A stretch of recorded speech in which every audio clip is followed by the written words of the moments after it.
네, 안녕하세요. 시작 기도는 여러분들 앞에 있는 요거 아시아 복음화를 위한 기도로 시작하겠습니다. 성부와 성자와 성령의 이름으로 아멘. 삼위일체 하느님, 감사와 찬미와 함성을 받으소서.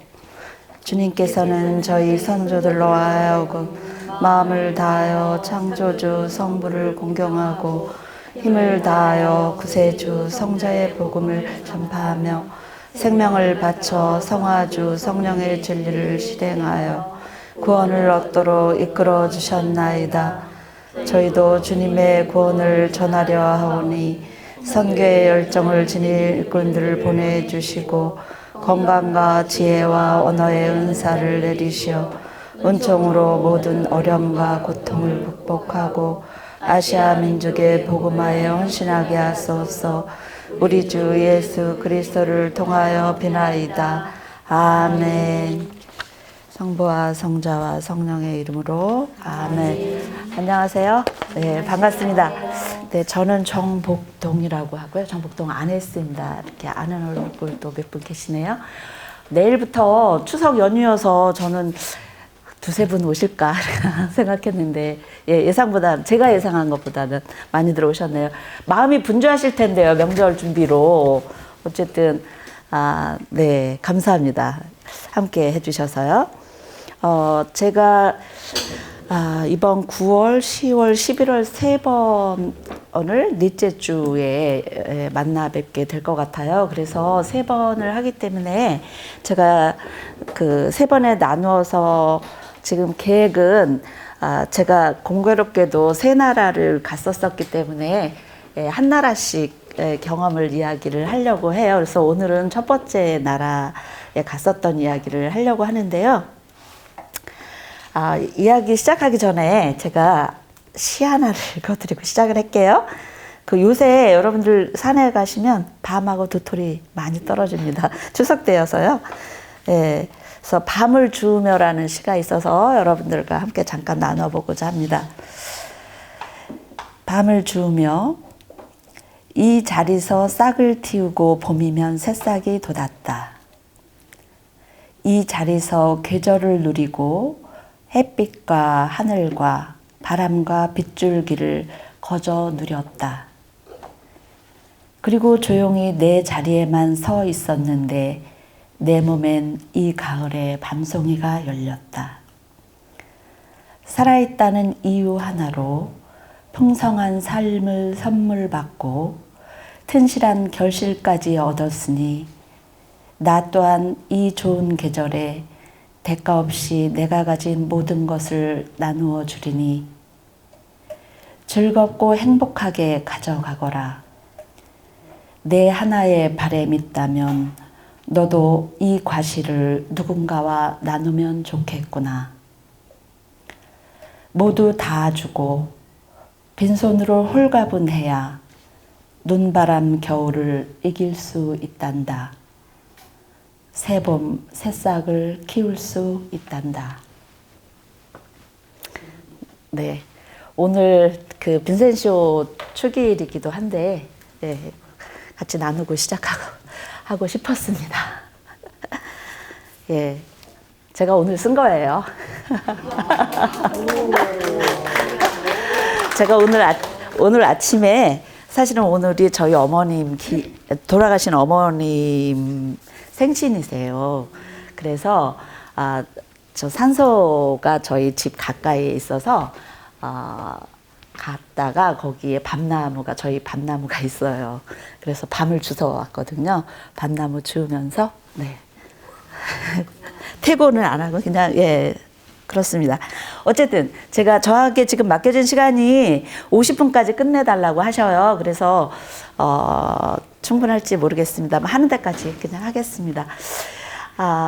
여러분들이 이제 여기 오시는 분들은 좋은 이제 강의 같은 것도 많이 들으시고 뭐 온갖 좋은 것들을 다 들으셔서 뭐 또 새롭게 들으실 게 있으실런지 모르겠습니다만 어쨌든 저 개인의 그 경험을 그냥 함께 나누겠습니다.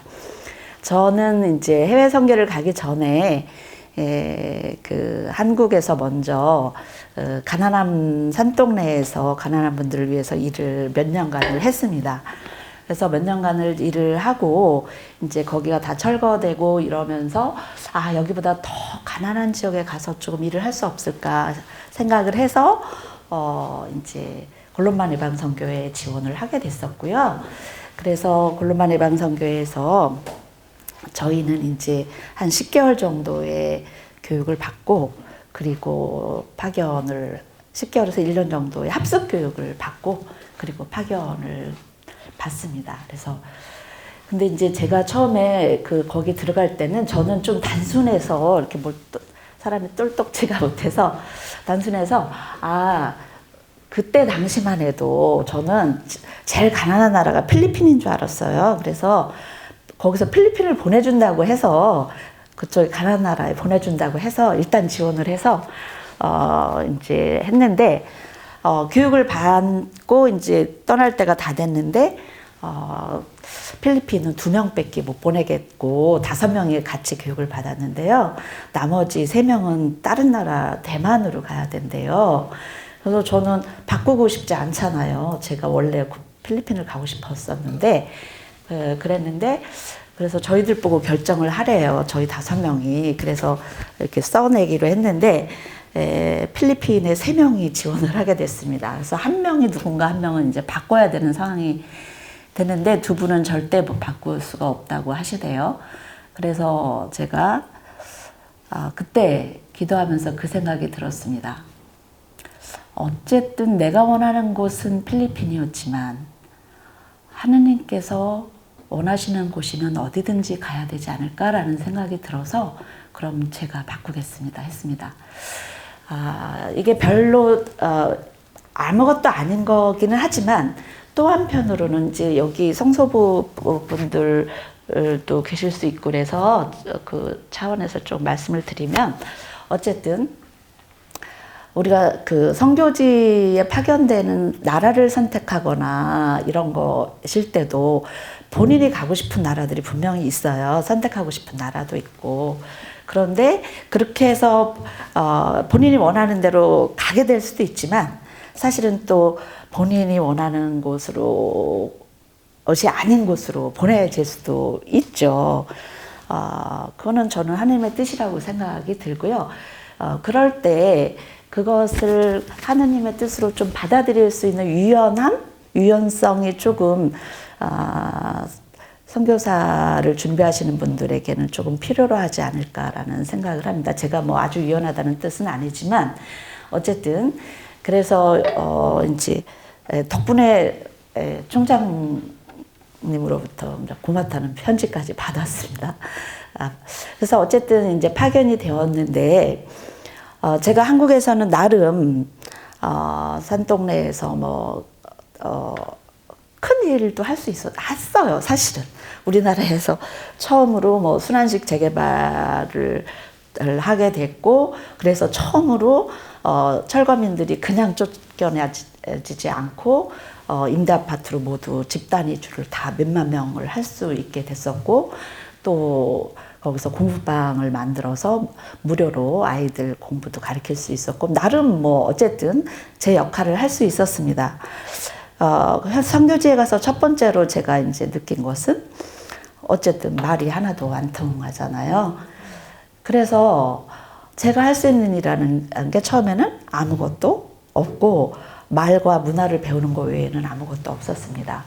근데 말을 여러분들도 아시다시피 우리가 영어를 중학교 때부터 배우고 그랬어도 잘 늘지 않잖아요.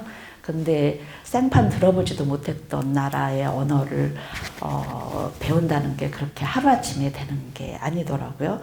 그래서 딱 그 느낌이 뭐였냐면 하루아침에 건강하던 사람이 하루아침에 중증의 장애자로 전락하는 느낌이었어요. 네, 하루아침에 듣지도 못하고 말하지도 못하고 어린 애가 되어서 어른이 그러니까 중도장애 처음부터 그렇게 태어났으면 오히려 받아들이기가 좀 더 쉬울 수도 있는데 그러려니 하고 근데 중간에 갑자기 예를 들면 우리가 교통사고가 나거나 이랬을 때 중도장애가 돼서 갑자기 심한 중증의 장애자로 전락했을 때 이런 느낌이겠구나라는 생각이 들었습니다. 그래서 그런데 그 기간이 저는 모든 선교사들은 해외 선교를 가는 분들은 누구나가 대부분 겪게 되는 과정이죠. 굉장히 중요한 과정이라고 저는 생각합니다. 왜냐하면 물론 자기가 아는 언어권으로 갈 수도 있죠. 뭐 영어권이나 뭐 이렇게. 그런데 이제 많은 경우에는 그렇다 하더라도 우리말처럼 자유롭게 할 수는 없고요. 그래서 내가 모르는 언어권에 가서 그 언어를 어린 아이처럼 중증의 장애자로 전락하면서 어떻게 보면 새롭게 태어나는 과정을 경험을 하는 거죠. 그래서 그런데 그 과정에 저는 하느님의 강생의 신비를 정말 깊게 느낄 수 있는, 이해할 수 있는 아주 좋은 기회였습니다. 뭐 한국에서도 제가 전 세계 모든 형제들을 내 형제 자매로 받아들여서 그들을 사랑한다라고 말할 수 있고 기도한다고 말할 수 있지만 진짜 사랑한다는 거는 함께 있는 거잖아요. 함께 하는 거고. 그래서 제가 그분들 곁에 가까이 갔는데 사랑한다고 해서 함께 갔는데 형제 자매로 하느님 안에서 받아들이고 싶어서 갔는데 그리고 무언가를 하느님의 사랑을 나누고 싶어서 갔는데 제가 할 수 있는 일이라는 거는 아무것도 없고 오히려 그분들의 돌봄을 받아야만 되고 그분들의 도움 없이는 제가 할 수 있는 일이라는 게 아무것도 없었어요. 처음에 여기서 갈 때는 막 선교사로 간다고 뭐 축하도 받고 내지는 이제 뭐 파견미사도 하고 그 다음에 저는 특별히 제가 일했던 산동네 분들하고 그 본당에서 파견미사를 받았습니다. 저희 골론반에서도 파견미사를 했지만 따로 제가 일했던 본당에서 파견미사를 하면서 제가 그때 그 앞에서 그 얘기를 했어요. 저는 정복동 개인이 가는 게 아니라 여러분들을 대신해서 우리가 다 같이 갈 수 없으니 여러분들을 대신해서 여러분들의 사랑을 제가 대신 가지고 제가 갑니다라고 말씀을 드렸는데 그래서 어떻게 보면 가서 뭔가 나름 보람차게 뭔가 할 게 꽤 있을 거라고 생각했는데 가서 첫 번째 부탁드린 거는 어쨌든 무기력감과 아무것도 할 수 없다라는 거였어요. 근데 아무것도 할 수 없고 배움밖에 할 수 없는데 그때 제가 이제 하느님께서 그래 우리들을 사랑하셔서 우리에게로 오셨다고 하잖아요. 굳이 신이셨기 때문에 굳이 안 내려오셔도 됐었는데 부득불 가난한 말구에 태어나셔서 아주 소박하게 가난하게 이렇게 오시고 그리고 30여 년을 그냥 무명의 세월로 배우시면서 어머님 성모 마리아의 돌봄을 받으면서 요셉 성인의 돌봄을 받으면서 어쨌든 30여 년의 무명의 세월을 보내시잖아요. 그거가 제가 언어를 배우고 거기에서 아무것도 제가 할 수 있는 것들이 없을 때 하느님께서 그래서 오셨겠구나라는 생각을 하게 됐습니다. 그래서 어쨌든 제가 50분까지 해야 돼서 마음이 급해서요. 길게 얘기는 하지 않겠는데요. 그렇지만 그럼 아무것도 이렇게 한국에서 제가 할 수 있었던 기술 내지는 뭐 나름대로의 능력 뭐 이런 것들을 발휘할 수는 없었지만 사람이 이가 없으면 잇몸으로 산다고 별것도 아닌데요.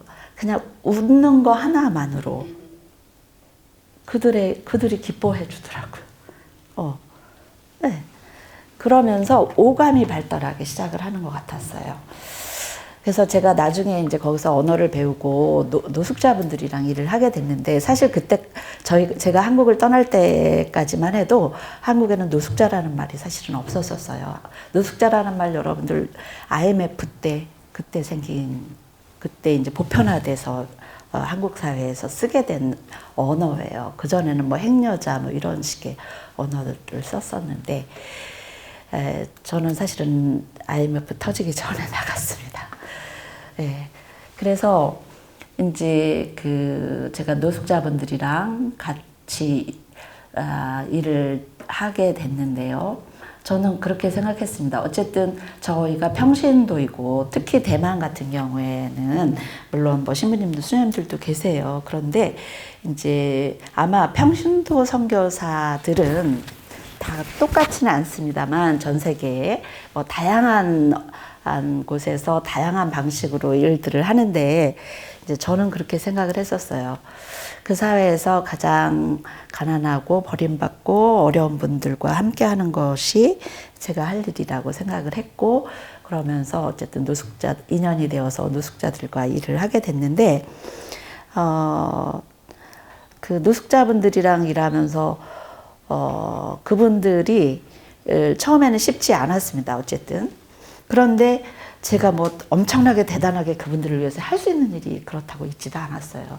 제가 뭐 거기에는 사회복지사들도 있고 그쪽도 또 그 나라에서 어쨌든 저기가 있었는데 선교사라고 하지만 그 나라에는 대부분의 분들이 천주교를 많이 별로 천주교가 뭔지도 모르는 분들도 많았고요. 어쨌든 그리고 굳이 제가 천주교 신자라는 거를 뭐 굳이 밝힐 일도 아니라고 생각을 했고 그래서 어쨌든 노숙자분들이랑 일을 하는데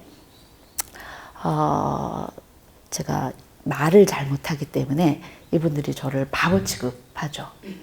그렇죠. 여러분들 어른이 돼가지고 말귀도 못 알아듣고 답답하게 말귀를 못 알아들으면 뭘 시켰는데도 뭐가 뭔지도 모르고 웃기만 하고 이런 바보죠 뭐. 그래서 어쨌든 그랬는데 제가 그렇게 말을 못하기 때문에 아까 오감이 발달하게 됐다 그랬잖아요. 그래서 오감도 발달이 되고 그러면서 사람에게 대할 때에 온 마음으로 대하게 되는 것을 배우게 됐던 것 같아요. 그래서 이제 그런 일이 있었어요. 거기에 이제 노숙자 센터에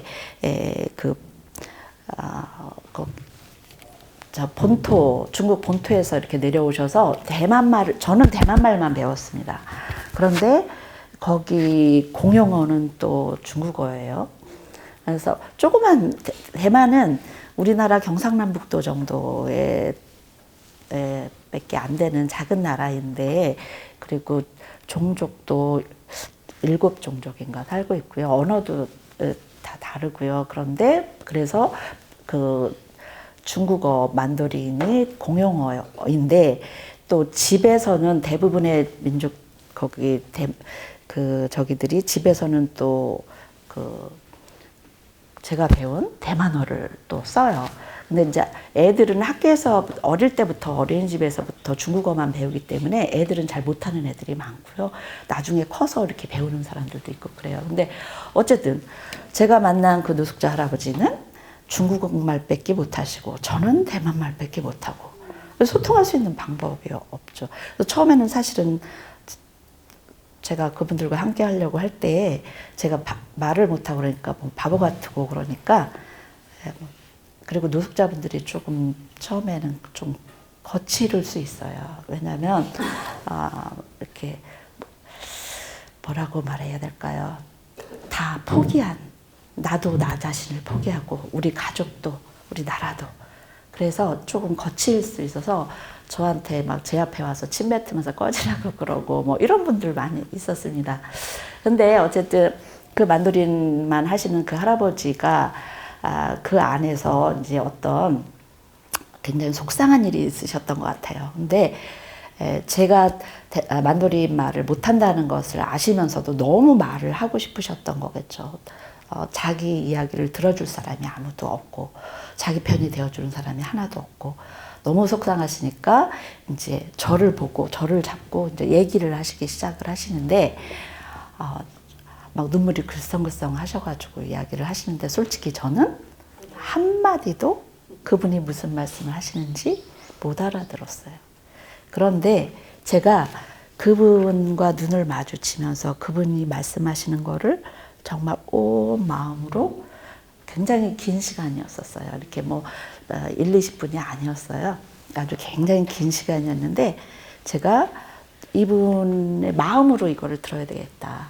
그러면서 들으면서 정말 온 정성으로 온 마음으로 온 몸으로 이분의 이야기를 들었는데 제가 그런 생각이 들었어요. 내가 예전에 누군가의 이야기를 이토록 온 마음으로 온 정성을 기울여서 들어본 적이 있었던가.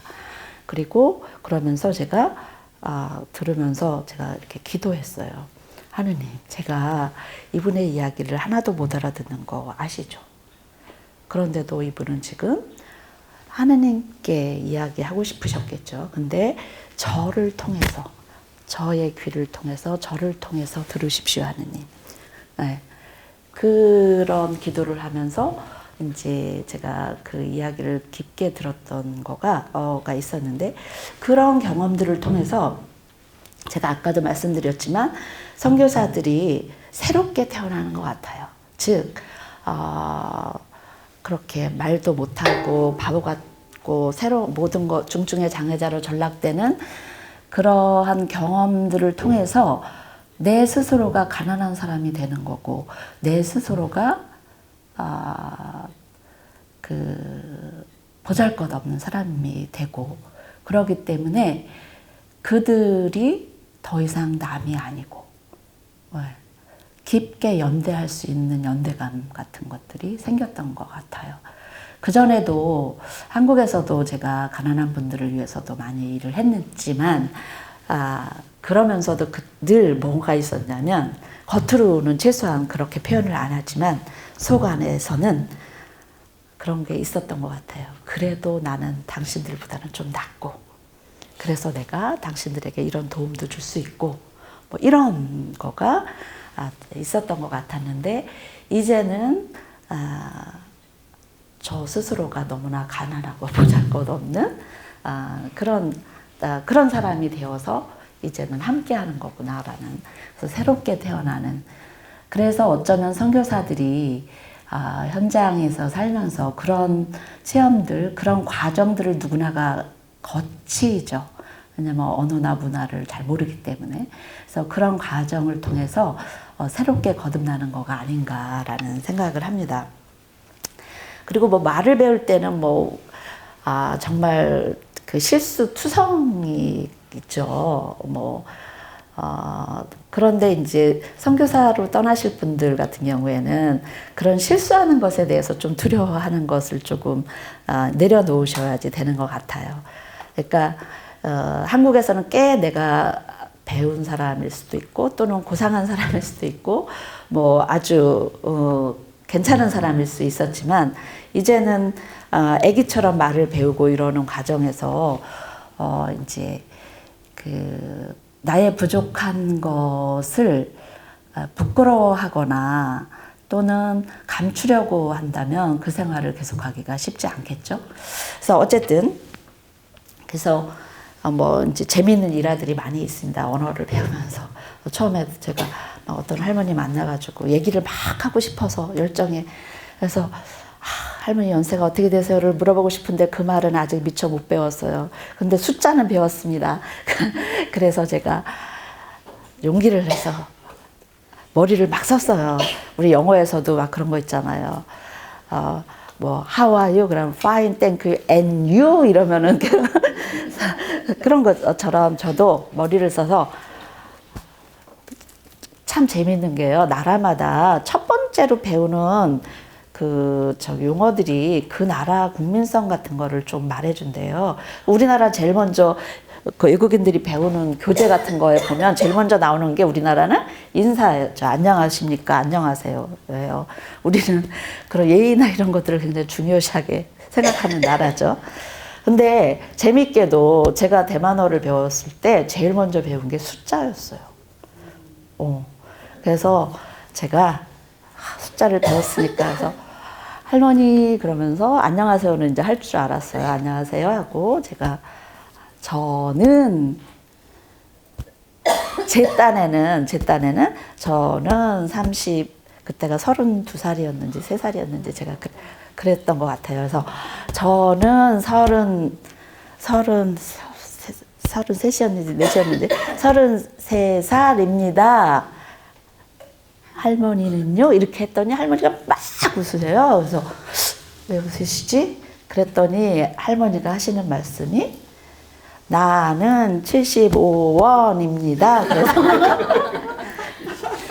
왜냐하면 저희가 그 숫자를 배울 때 그쪽 분들이 그냥 1, 2, 3, 4로 가르쳐 준 게 아니라 1원, 2원, 3원 이렇게 그 그쪽은 그 돈하고 아주 그게 밝은 분들인가 봐요. 그래서 저도 모르게 항상 그렇게 외웠잖아요. 1원, 2원 이렇게 하면서 배웠기 때문에 나는 34원입니다. 할머니는요? 이렇게 한 거예요. 근데 재밌게도 그 할머니 알아들으셨어요. 그래서 할머니가 나는 75원입니다. 이러시더라고요. 그래서 어쨌든 이렇게 언어를 배울 때 뭐 아주 굉장히 다양한 에피소드들이 많이 있고요. 제가 저희 콜롬바에도 보면 저희 시부님들 여기 한국에 오셔가지고 옛날에 그 언어 배우시면서 실수했었던 얘기들을 막 몇 시간 동안 앉아서 재미있게 이렇게 깔깔깔깔 하시는 얘기를 들어보면 예, 정말 재밌는데요. 예, 그런 경험들을 누구나가 하면서 이제 이제 살아가게 되는 것 같아요. 그리고 이제 언어를 배울 때 또 한 가지 이제 제가 깊게 느꼈던 것 중에 하나가 우리가 새로운 문화나 새로운 지역에 가면 우리는 제가 지금 여러분들에게 말하는 거 하나도 힘들지 않고 말할 수 있거든요. 그런데 이게 남의 나라로 말을 하고 그러려면 항상 신경이 곤두서 있어야 돼요. 작은 몇 마디를 하더라도 내가 신경이 곤두서서 정신을 똑바로 차리고 말을 해야 되고 남의 말을 알아들을 때도 마찬가지예요. 그냥 이렇게 맹 놓고 있으면 하나도 안 들려. 그래서 정신을 바짝 차리고 지금 저분이 무슨 얘기를 하나 하고 해야지 이게 들리잖아요. 그래서 그런데 그렇게 항상 신경을 쓰고 그러는데 남의 나라를 이렇게 가면 제가 볼 때 대부분의 사람들이 이거는 우리가 이제 심리학에서도 우리가 이렇게 어려운 환경이나 내지는 어려운 것을 받아들일 때 이렇게 5가지 단계를 나누어서 받아들이게 된다고 보통 해요. 그래서 처음에는 이제 부인하고 그럴 리가 없어 이러다가 분노하고 그 다음에 흥정하고 그 다음에 우울하고 그 다음에 수용하게 되고 이런 단계들이 있는데 어쨌든 이렇게 새로운 환경이나 어려운 환경에 가고 내가 중증의 장애자로 전락되는 어려움을 겪을 때 보통의 사람들은 저만 그런 게 아니라 보통의 사람들은 퇴행을 합니다. 퇴행을 하게 되면 이게 사실 굉장히 받아들이기 쉽지 않아요. 퇴행이라는 거는 말 그대로 내가 안 좋은 옛날 나의 모습으로 돌아가는 거거든요. 어릴 때 나의 모습, 안 좋은 성격이나 그래서 그동안에는 한국에서는 내가 교육도 받고 나름대로 성당에서의 가르침도 있고 뭐도 있고 나름 아무튼 체면도 있고 뭐로 해서 그동안 교육되어진 거를 최대한 활용해서 근사하게 살 수가 있어요. 그런데 이제 해외에 가서 그렇게 긴장하는 생활이 연속이 되고 또 중증의 장애자로 전락되는 어려움을 겪게 되면 보통은 심리적으로 퇴행을 하면서 어릴 때 성장해서 보여주고 싶지 않은 그런 퇴행하는 모습들을 너도 나도 할 것 없이 보입니다. 그래서 한국에서는 같은 동료가 어머 저 언니 참 괜찮은 사람이네 이렇게 생각을 하고 갔는데 가서 보니 저 사람이 저런 게 있었어? 상상 1년 동안이나 같이 살았는데 그런 모습 한 번도 못 봤어. 근데 어머머 이러는 거죠. 그리고 그 사람에게만 있는 게 아니라 저에게도 마찬가지인 거예요. 그러한 어떤 그 퇴행하는 나의 부족하기 이를 말할 데 없는 그런 것들을 적나라하게 마주할 수밖에 없게 되고, 나의 그런 것뿐만이 아니라 동료와, 저희 동료는 저희 같이 갔던 저희 한국 사람뿐만이 아니라 저희 골론반 다른 나라에서 온 여러 신부님들, 또 미국에서 온 평신도 선교사들, 뭐 여러 나라에 같이 저희는 한 공동체였는데, 그들도 뭐 도끼 객끼인 거예요. 그래서 우리 한국에서는 신부님들이면 굉장히 아무튼 그렇잖아요. 그리고 우리가 힘들 때 도움을 주고 이끌어 줄 거라고 이렇게 생각을 했는데, 가서 보니 그게 아니네요. 그리고 저 스스로도 저의 그런 보고 싶지 않은 나의 그 부족한 모습을 마주해야 된다라는 거, 봐야 된다라는 거, 직면해야 되고 받아들여야 된다라는 거가 너무 쉽지 않았어요. 그런데 그거를 받아들이지 않으면 살 수가 또 없더라고요. 그리고 그게 바로 나다라는 거를, 그리고 하느님께서는 그 모습조차도 있는 그대로 나를 사랑하셨고 사랑하고 계시다라는 것을 받아들일 수밖에 없게 되는 그 과정이 너무나 쉽지 않고 어려운 과정이었지만, 또 한편으로는 정말 축복의 시간이었던 것 같아요. 그래서 우리가 선교를 하거나 그럴 때, 우리가 한국에서 왜 뭐 doing이 아니라 being을 해야 된다라는 말 많이 써요. 영어에서 이게 아니라 being을 해야 된다 그러는데요. 이게 뭐 우리가 뭔가를 실적을 내고, 또는 뭔가 근사한 일을 하고, 또는 아무튼 선교사로서 뭔가 이렇게 조금 가슴 뿌듯한 뭔가를 할 수 있으면, 그러면 이제 나름대로 내가 하느님께 좀 당당한 것 같고, 또는 하느님의 일을 뭔가 한 것 같고, 또는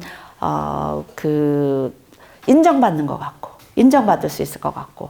그런데 그거가 아니라 그냥 있는 그대로 그냥 저의 그 부족하고 정말 창피할 정도의 그런 모습까지도 받아들이고, 그리고 하느님께서는 그거조차도 또 다 쓰신다라는 거, 그런 거를 다시 겪는 과정, 이런 것들이 초창기의 선교사로서 굉장히 귀한 경험이었던 것 같아요. 이제 거기에서 이제 여러 가지 재밌는 일이 있었는데요. 제가 시간을 좀 봐야 되겠네요. 네. 이제 그냥 예를 들어서 얘기를 할게요. 제가 노숙자분들이랑 이제 일을 하는데, 하루는 날씨가 더웠는데 이제 어떤 노숙자 할아버지가 누군가로부터 연락을 제가 받았어요. 어떤 할아버지가 공원에서 쓰러져서 이제 이렇게 다 죽어간다. 그러니까 누가 좀 가봤으면 좋겠다. 그러는 거예요. 그래서 저는 그 얘기 들었으니까 당장 빨리 가야지. 그래서 이제 갑시다 하고, 거기 센터에 있는 다른 봉사자분들이랑, 저만 한국인이었으니까 이제 상황을 얘기를 하고, 그렇다는데 같이 가요. 그러면서 이제 일어나는데 아무도 안 일어나는 거예요. 그래서 제가 이거 뭐지? 그래서 제가 아무도 가실 분이 없으신가요? 그러면 저 혼자 가겠습니다. 이제 이러면서 문을 나서니까 거기에 정말 오랫동안 봉사를 열심히 하신 아저씨께서 마지못해 툴툴거리시면서 따라 나오시면서 한참 동안 말없이 막 걸어오시더라고요.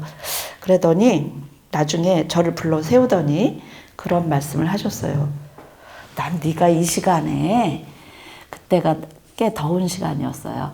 이 시간에 거기 공원에를 간다 그래서 너 미친 거 아닌가 생각을 했다. 이 시간에 우리나라 사람들 잘 안 움직여. 그런데 더더군다나 그 사람 대단한 사람도 아니고 나이 들어서 죽어가는 사람이라는데 뭐가 그렇게 저기 하다고 당장 가자고 따라서 나가느냐. 그래서 처음에는 내가 너를 이해할 수가 없었다. 그런데 네가 이 더운 땡볕에 가겠다고 나설 때 순간 부끄러워졌다. 우리나라 사람들도 아마 그 본인의 가족들도 어쩌면 스스로도 다 포기한 사람일 텐데, 그런데 그렇게 세상의 눈으로 보면 그 사람 아무 쓸데가 없는 사람이고, 그런데 그 사람이 뭐라고 네가 보물 어린 양 그렇게 이 더위를 뚫고 가겠다고 할 때 처음에는 한심하고 이상했지만 한편으로는 쟤는 외국 사람인데 우리는 우리 동포인데 왜 우리들은 아무것도 하지 않는데 외국인인 제가 저렇게 나서서 할까? 그거를 그 생각이 드는 순간 너무 부끄러워서 따라 나설 수밖에 없었다, 이 말을 하셨어요. 저는 그렇게 생각해요. 우리가 선교사들은 사실 역량이나 아니면은 뭐 가서 하는 일이나 이런 것들을 볼 때 현지인들처럼 절대로 효과적으로 효율적으로 일할 수 없어요. 왜냐하면 그 언어도 안 되고 문화도 안 되니까. 그럼에도 불구하고 저는 이 해외 선교가 의미가 있다고 생각하는 것 중에 하나는 바로 그거예요. 자본주의 세상의 눈으로 보면 굉장히 효과도 없고 효율적이지도 않은 거를 왜 해요? 쓸데없는 짓이죠. 그러나 저는 그분이 제가 외국인데 우리들은 하지 않는데 쟤는 저렇게 하네? 즉, 그 사회에 보고 싶어 하지 않는 부분에 거울을 보여주는 거라고 저는 생각이 들어요. 그래서 우리들이 해야 될 게 뭔가를 선교사들은 그거를 이렇게 되비춰주는 사람들이 아닌가라는 생각이 들었습니다. 그래서 어쨌든 그분의 도움을 받아서 이제 해결이 잘 됐는데, 이제 한 번은 또 공원에 무슨 제가 아는 할아버지가 쓰러져 있다 그래서 이제 거기를 혼자 갔어요. 그때는 혼자 갔는데 빨리 이렇게 119를 불러서 병원을 옮겨야 되는데 제가 말도 잘 못하죠. 이거 어떻게 해야 될지 모르겠어요. 그런데 저쪽에서 껄렁껄렁한 깡패 같은 분이 나타나가지고 이제 저한테로 와서 시비를 걸더라고요. 근데 거기가 굉장히 그쪽 공원 후미진 곳이어서 아무도 오는 사람도 없었고 좀 위험하게 느껴졌고 순간 겁이 덜컥 났습니다.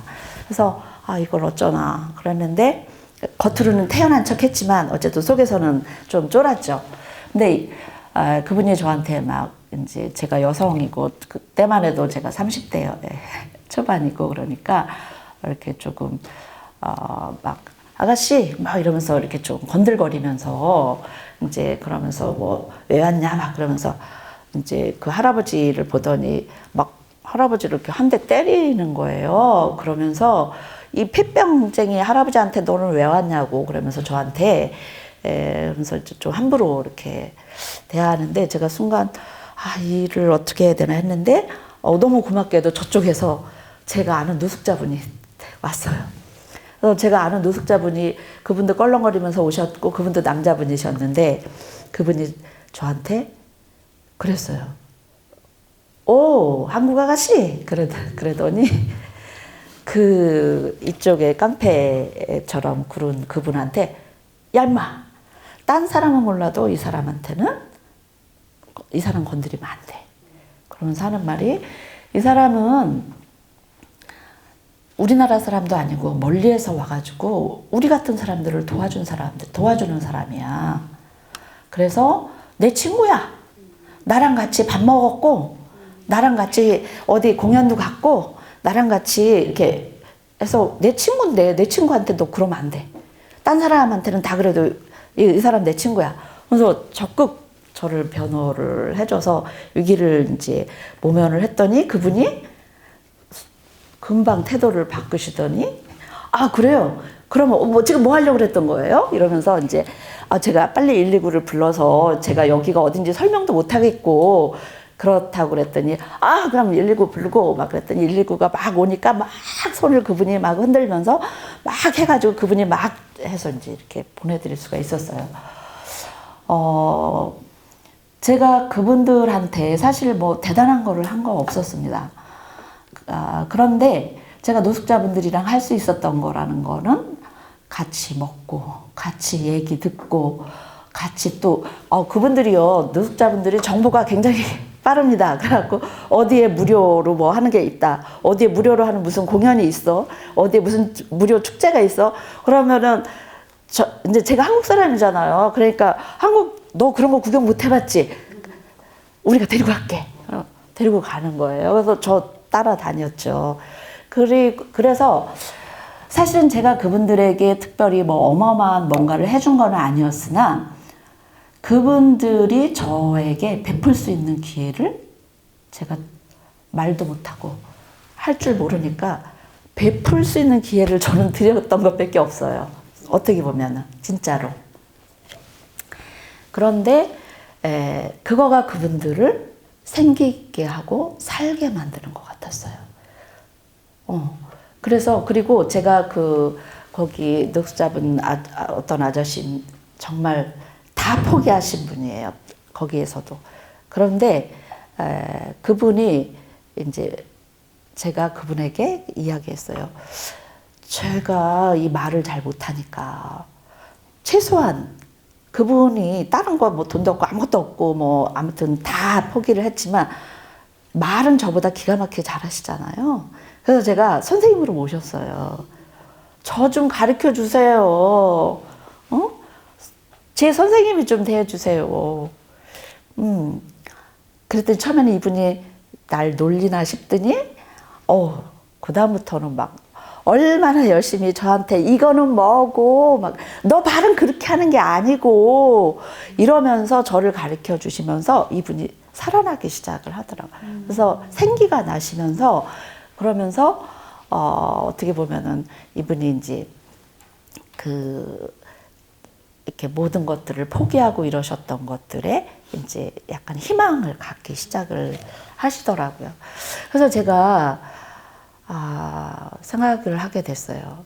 제가 한국에서는 그리고 또 어떻게 보면 우리는 보통 뭔가를 해주고 혜택을 주고 그러는 것이 그들을 살리는 것이라고 생각을 하지만 어쩌면 그들에게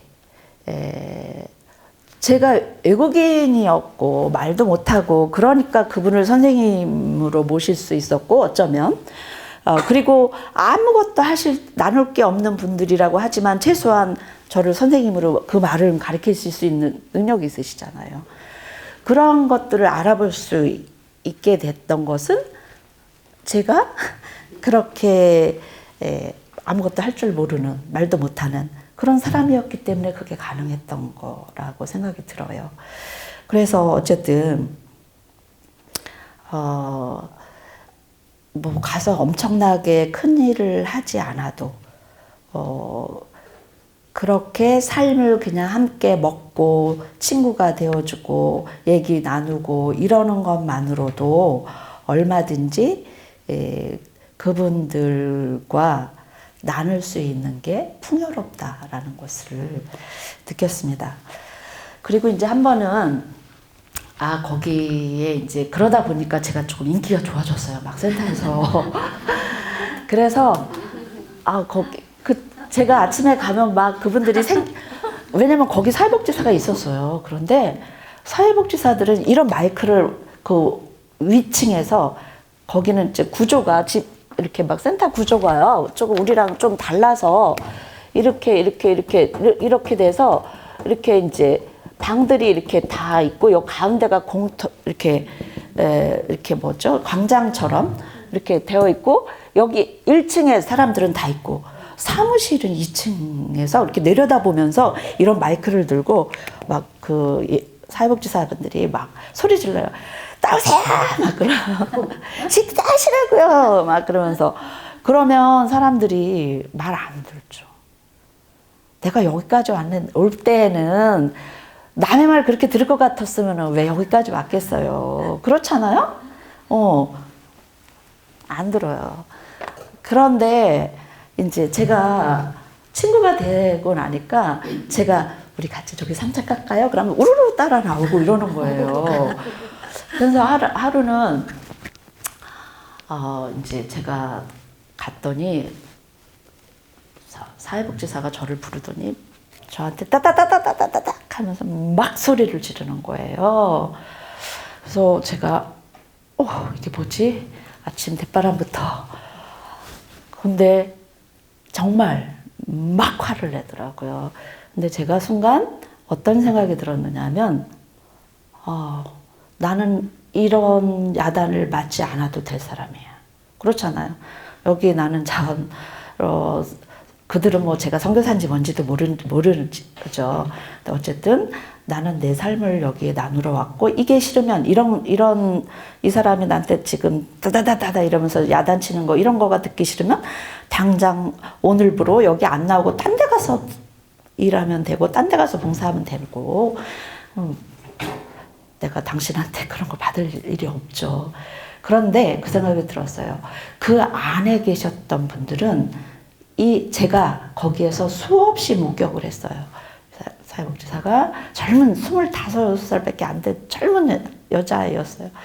그런데 거기에 있는 뭐 노숙자분들, 연세가들이 다 저보다 많고 막 그런 분들한테 막 야단치고 막 소리 지르고 이러는 것들을 저는 수도 없이 봐왔었는데, 그때마다 제가 너무나 무기력했었어요. 뭐를 제가 할 수 있는 게 없었어요. 그랬는데 이번에는 급기야 저도 이제 같은 대접을 받게 된 거잖아요. 저도 같은 대접을 받게 된 거예요. 그래서 순간 눈물이 막 나더라고요. 왜 눈물이 났냐면 저분들이 매일 이렇게 야단을 맞을 때 이런 느낌이었겠구나. 더더군다나 저는 이런 야단을 안 맞아도 되고 거기서 밥 주는 거 안 먹어도 될 사람인데도, 그런데 이분들은 아니구나. 그런 것들이 너무나 듣기 싫고 정말 싫었을 텐데도 그거를, 그러니까 목숨을 부지하기 위해서 그거를 견디고 살았어야 됐구나. 이런 걸 생각하니까 눈물이 막 났어요. 그래서 이제 막 화장실 가서 이제 울었는데, 나중에 그 소문이 났나 봐요. 그 한국 아가씨가 야단 맞고 울었다더라.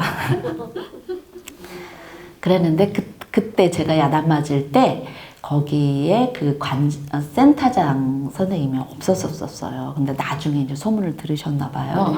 그러더니 저를 따로 부르시면서 며칠 전에 이런 일이 있었다던데요. 그러면서 저보고 우리 직원이 그렇게 무례하게 군 것에 대해서 제가 대신 사과드립니다. 저희 직원이 좀 잘못한 것 같은데요. 너그럽게 이해해 주시기 바랍니다. 그러시더라고요. 굉장히 젠틀하신 분이셨어요. 그래서 제가 때는 이때다 싶어가지고 제가 이야기했어요. 저는 사실은 그런 대접을 받지 않아도 될 사람이고, 그게 싫으면 오늘부로 당장 안 나오면 되는 거고, 내가 당신들한테 돈을 받는 것도 아니고 뭐 아무 저기가 없는 사람인데, 제가 그동안에 이곳에서 그분들이 그런 대접을 받는 것을 수없이 지켜봤는데 그때마다 마음이 너무 아팠습니다. 그런데 제가 할 수 있는 일이라는 게 별로 없었어요. 그런데 제가 그 처지가 되어 보니, 제가 그 대접을 받고 보니 정말 너무 마음이 아픕니다. 그 말을 했어요. 그랬더니 그 센터장님께서 무슨 말씀인지 알겠습니다.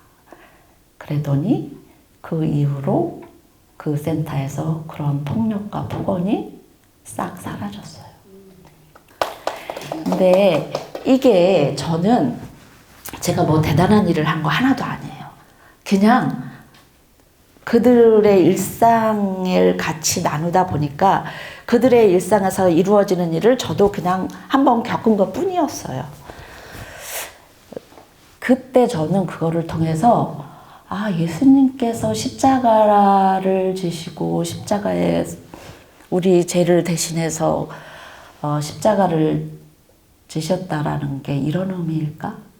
굳이 십자가를 지지 않으셔도 됐었는데 그걸 우리들과 같이 되고 싶으셔서 그렇게 하심으로 인해서 우리들이 구원을 받고 그분들이 제가 거기다 뭐 비교할 건 아니나 제가 그런 대접을 한번 받음으로 인해서 그곳의 모든 폭력이나 폭언들이 사라지었던 것처럼 어쩌냐 우리는 그런 일을 해야 되는 사람들이 아닌가라는 생각을 했어요. 그래서 그 일을 겪으면서 이런 거라면 내가 얼마든지 그러한 겪지 않아도 될 그런 고통이나 이런 것들을 얼마든지 감내할 수 있겠구나 라는 생각을 하게 됐었습니다. 그런데 이제 몇 달 후에 제가 연피정을 가서 기도를 하면서 그때는 이제 그렇게 해서 다 마무리가 됐어요. 그래서 그래 내가 나름 고생은 했지만 힘든 거를 겪었지만 그래도 나름 의미 있는 일을 했고 거기에 우리 거기서 폭력과 폭언이 사라지게 됐고 그래서 나름 보람이 있구나 이렇게 생각을 했는데 피정 가서 그냥 가만히 앉아서 십자가를 바라보고 있으면 근데 갑자기 그때 그 감정이 떠오르기 시작하면서 막 억울해지는 거예요. 그래서 제가 막 예수님한테 대들었습니다. 나 한국에서 잘 살 수 있는 사람인데요. 왜 여기까지 나를 데리고 와서 나한테 이 수모를 당하게 하십니까, 당신은?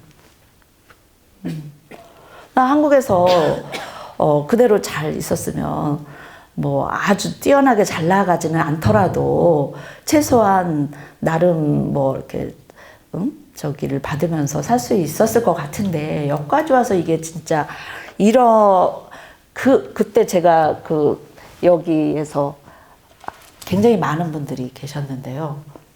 그분들 전체가 보는 앞에서 야단을 맞은 거거든요.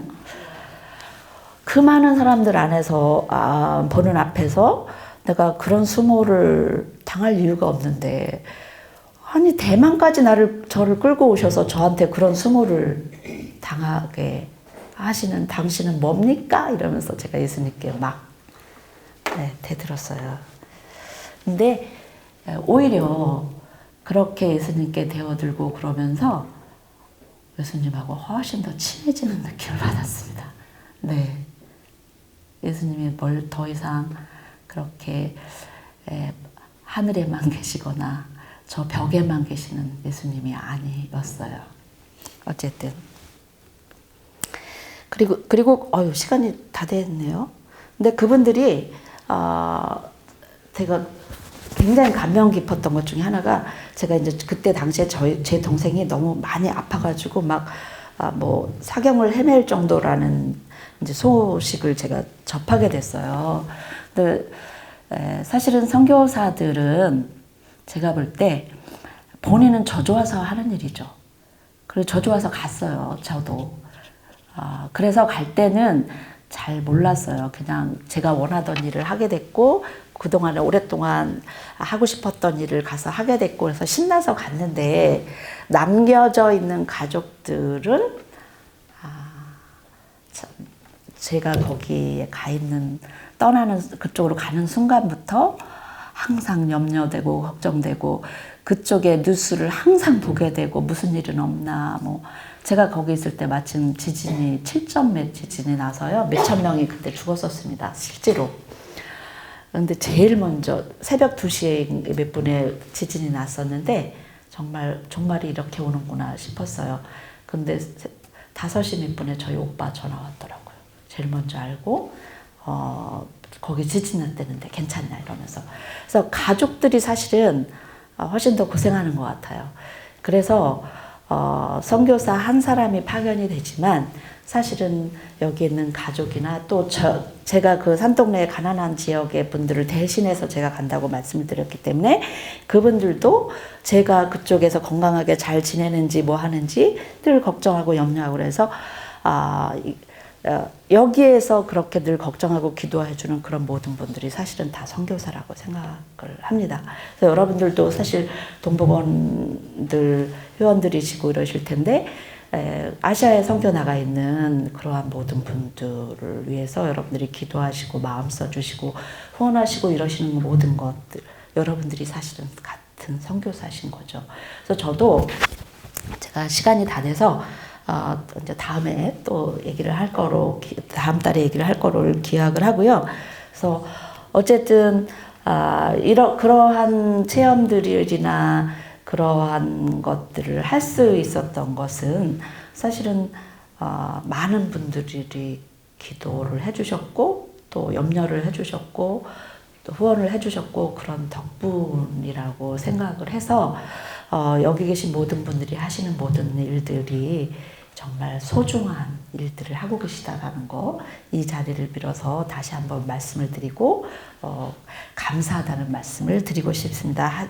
뭐 얘기는 뭐 맨날 며칠을 해도 할 얘기가 많지만 오늘 시간 제가 약속한 시간 55분에 끝내달라고 했는데 1분이 늦었습니다. 아무튼 수고 많으셨고요. 뭐 그냥 소소한 이야기인데 이렇게 경청해 주셔서 고맙습니다.